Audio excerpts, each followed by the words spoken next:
Ladies and gentlemen, hello and welcome once again to Time Warp, the weekly show where we take one wrestler from the WWE, pull them out of their time period, and see where they would do somewhere else along the wrestling timeline. My name is Paul Laporte. Joining me once again, my usual partner in crime, Mike Miner. Hey. And this week's episode, we are pulling someone from the present and sticking them in the past. That someone is none other than the Big Show. Yes. The Giant, Paul White, and we are putting him in the days of another giant. We are going to put the Big Show into the 1970s. Yes. This is when we actually talked about, like, when we were devising ideas for Time Warp, this was one of the, I think, the first ideas that we originally bandied about. This one interested me because everybody talks about Andre, but how would the Big Show have performed during the 70s? And that's the funny thing, is that when this episode first got brought up, it was like, it's the Big Show, who cares about the Big Show, but the idea of taking somebody who kind of came from a legacy, quote unquote, of a guy from that time period, and then seeing how he would do right alongside him is actually really interesting. So, obviously the 70s is around the time that Andre the Giant was at his peak. This is a time when the territories existed, and Andre the Giant was just going from territory to territory. He was figuratively and literally the biggest attraction in wrestling. If Andre the Giant was coming to your town, you were going to see him. Yeah, there wasn't many men of his stature and build, so he was the, like you said, the biggest attraction around, and like, who wouldn't want to see a guy like that? The eighth wonder of the world, Andre the Giant. Now, all of a sudden, you have this other guy who shows up. Now, we've debated a little bit what Big Show we're pulling. Are we pulling him from today, or are we pulling, like, prime career? I guess we've said that people are starting off like kind of younger, so I assume we're kind of pull prime Big Show from mid 90s, later 90s. Well, let's pull him from about 98, 99 to about 2000. Okay, so he's in WWF at this point. He's just leaving WCW, going into the WWF, and perhaps transitioning right before. I'd say he went to. Right before he went to OVW. Okay, maybe even after that. So, just early 30s. Let's say within that 5-year span. Right. I mean, a lot can happen during that time, but, just in his prime. That's when we're pulling him. That's when he shows up right alongside the normal current attraction, Andre. Now you have Giant Baba in Japan, but we'll stay... I mean, Japan didn't exist during that time, domestic. So... yeah, Japan was not a country, it was just, right? They called it the Orient. They didn't form until, like, the 80s, right? And then you had a bunch of giant machines, and... yeah, so we'll keep it domestic, though. We'll keep it within the North American continent. How would things change having two once-in-a-lifetime attractions? Well, it wouldn't be once in a lifetime at that point. So, it'd be like Cena on the Rock. Yeah. Twice in a lifetime. Yeah, twice in a lifetime. So, I think what would happen is Big Show would be in one part of of the country, perhaps in one side for a territory. Andre would be traveling the other side. So it'd be like Biggie and Tupac. Yeah, West Side rivalries. Yeah. It'd be a West Side, East Side thing, and then North South. Maybe they'd have their own posses. I know Andre has his own posse. Now what makes you think that they would be in separate territories? Do you just think that that's just kind of like the natural order of the thing? I think the southern territories would want a guy to compete with. I think it would Andre. It would be a money thing. Andre kind of went all over the country. So of course he was the only attraction of his kind. But right. I think if anything, one territory would probably push this guy as the real deal, and then the other territories would push this guy. The other guy's a real deal, and they would go from there. I think eventually some genius at work would say, you know what, I gotta pay the money to get both of these guys on the same show. It might not be cheap, but I'm telling you, it's gonna make a lot more money than I'm gonna spend, and they're gonna clash at some point. So it'd be like a Clash of the Titans kind of thing. I think Big Show would do great around that time. I mean, if Andre didn't exist, I think the Big Show would be a fantastic placeholder for Andre. That's the thing. That's if an Andre entirely didn't different exist, thing. he would do extremely well, and I think he'd still do well. Even if Andre is there, but it's a different thing. And I personally, my feeling is that even if the two exist at the same time, even though Big Show is bigger, I feel like Andre would still be the bigger draw and be seen as the larger-than-life character a little bit more. Yeah, he's definitely enigmatic in that regard. He, you hear the stories about him now. He drank how many beers in a night? Over 100 beers? Or 72 or something like that. He had the wine, he had dinner, and, he he went through all that stuff, and he had a larger than life personality, so to speak. And Big Show, he's not quite of that level. No, I guess, to his credit, he does have a big personality. Well, yeah, too. that's the thing. Is Big Show's got something he hasn't been able to show. Big Show's got a different type of charisma. He's got, he can do comedy. He can do the mean giant thing. He can do, the sympathetic baby face. He can do all that. Big Show has a wide range that people don't really appreciate. He can also do more things physically than Andre the Giant could. Not at least when Big Show was around that time, I mean, Andre the Giant in his prime, most people remember Andre the Giant from the 80s when he could barely walk. Yeah. But, I mean, Andre the Giant in the 70s was very agile. He was very agile. But Big Show in his prime was even more so. Yeah. Big Big Show was hitting missile drop kicks off the top rope. He was doing standing drop kicks. He was trying elbow drops. Even in terms of kind of what they bring to the table. And they bring different things, too. Yeah, Andre was, hitting butterfly suplexes, elbow drops. He was, hitting... Yeah, I mean, I remember watching a cage match with him where he wound up hitting a seated senton onto his opponent. And, he did this while holding the cage from the top rope. So, I mean, it's not that Andre couldn't move and do different things back in his day. He definitely could, but it was not seen as frequently because he was more of an attraction. He wouldn't wrestle, all the time. Yeah, wrestle a lot of tag matches, a lot of battle royals. He would be a great attraction. Yeah. And, whenever he needed to go in a match and, and he wanted to, he could go. No, there was nobody that was going to tell him that he could do this or he couldn't do that. But he had that respect for whoever he was working for. And, okay, so let's discuss how this affects the legacies, I guess, of kind of both men, because you have to kind of put them hand in hand here. Would Andre the Giant's legacy... hand in hand this day, too, because people still compare the two a lot. I mean, when Big Show debuted in WCW, he was billed as the son of Andre the Giant. Yeah. So how do you think this would affect their legacies if they were around at the same time? I don't know, man. I think they would both do extremely well. They would just have different legacies. So do you think that Andre the Giant would have gotten as big as he did if there was somebody else around who was similar to him? I think he would have been fine. I think he would have done just as good. I think the Big Show would have done better than he has now, because he probably would have been taken much more seriously back then, and he would have been more of an attraction. So do you still think that Andre would have been the more successful of the two? I don't know. I think, if anything, they'd have their own types of successes. They'd have their own kind of deal going on until maybe they clashed. And even when they clashed, I think maybe a schmoz ending would have happened. Yeah, I don't think they would have had some kind of definitive ending. Maybe they would have brawled on the outside. Maybe one of them would have gotten disqualified. As far as who the heel would be and who the face would be, I think Andre would have been the face. Yeah, I was going to say for sure, because around that time, one of the biggest names in the world, one of the the biggest athlete as far as a professional wrestler goes at that time, he was the guy everybody got behind. He was the big attraction. Everybody would cheer for him. The Big Show, he's very flexible as far as going back and forth. Yeah, he's very flexible. So I mean, he's got 100 heel and face turns. Oh yeah, I think over 30. Yeah, crazy. So, but I do agree. I think Andre would have been the heel, would have been the face. Yeah. Big Show would have been the heel.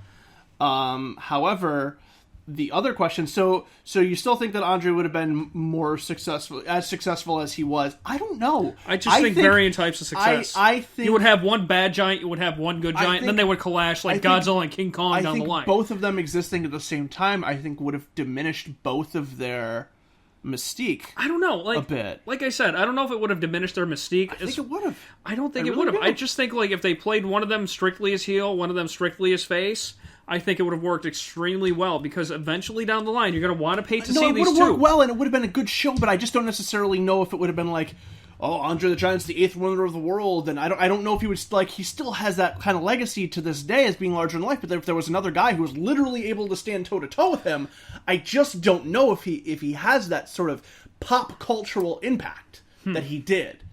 I can see what you're saying, but I just think, there would have been a collision at some point with these two. There would have been modern day documentaries on the two clashing at some point. I just think it would have been a different type of legacy.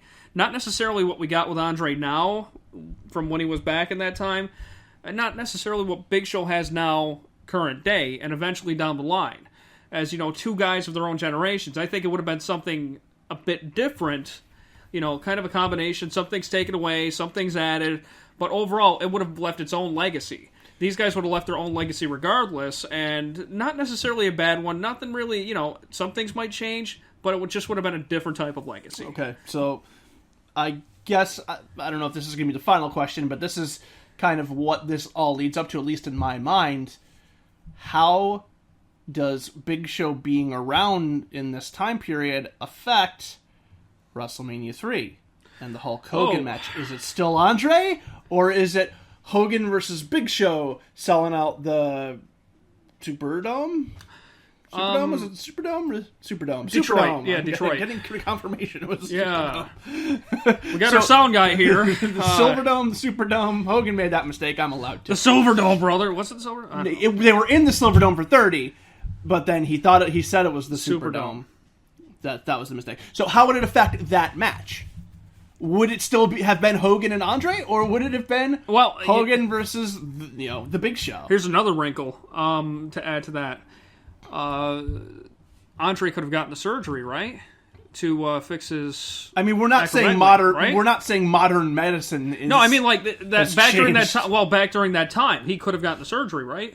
I have no idea. I think it was why possible. didn't he? Because he didn't want to. Andre simply didn't want to. I don't think that would have changed anything then. But Big Show, he did wind up getting the surgery. He found out what was wrong, and I don't know. It depends. If Big Show was healthier, I think they would have probably thrown him out there if he was, if he was a better bad guy. Andre was a tremendous face, but he was a pretty okay bad guy, but people liked him more as a face. And I kind of think Big Show may have gone out there, although Andre has a more imposing stature. He's a bit wider, but it's really tough to say. But I think Vince would have been more enticed by the bigger height difference when that face-off happens. Yeah. I think perhaps it's tough. I think it might have been the Big Show, especially if he was healthier. I kind of tend to agree. If he was healthier, he could move around. Yeah, I mean, but the thing is, though, again, it's a matter of when you saw who made the bigger impacts.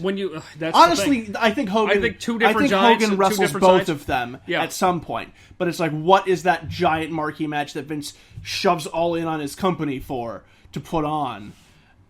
It's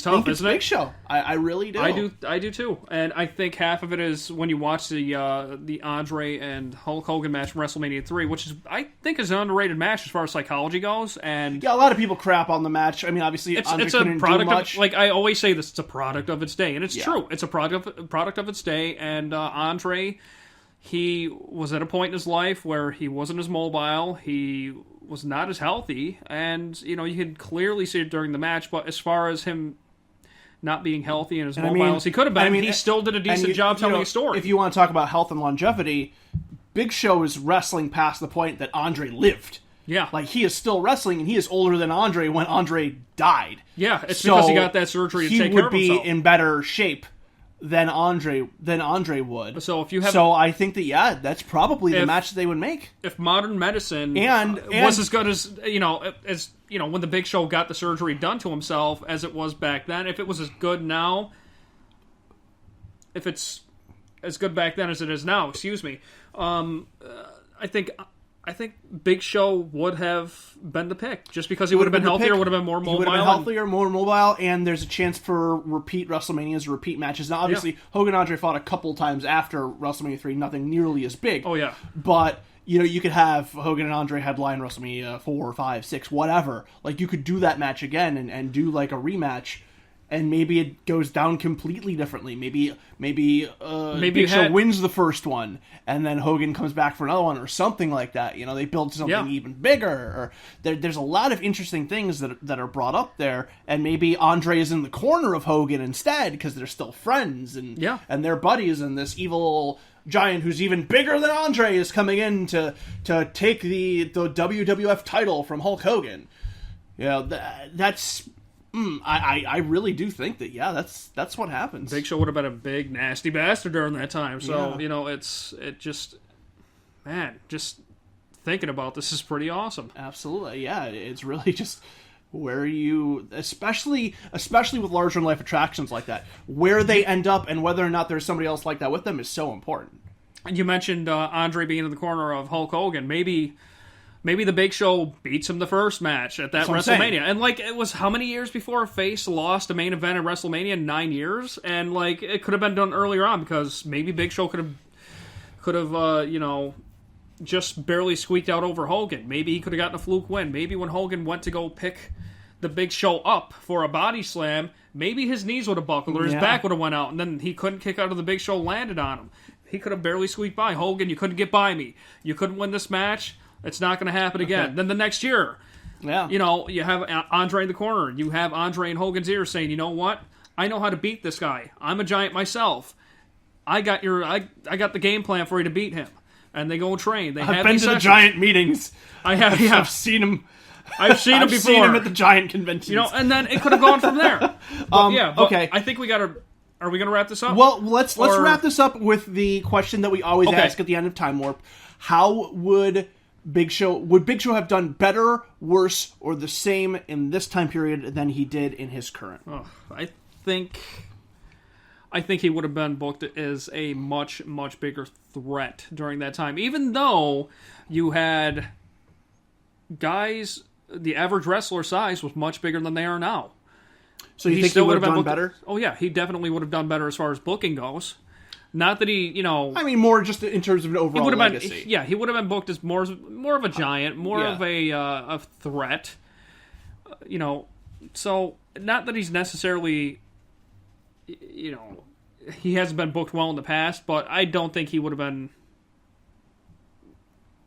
They would have been prone to making more mistakes with him as they have these days. I think more importantly, hindsight is always 20/20 when you see a guy being booked. So I think more importantly, I think he would have done better. I think like you said, he was booked more or less fine during his prime present day. Yeah.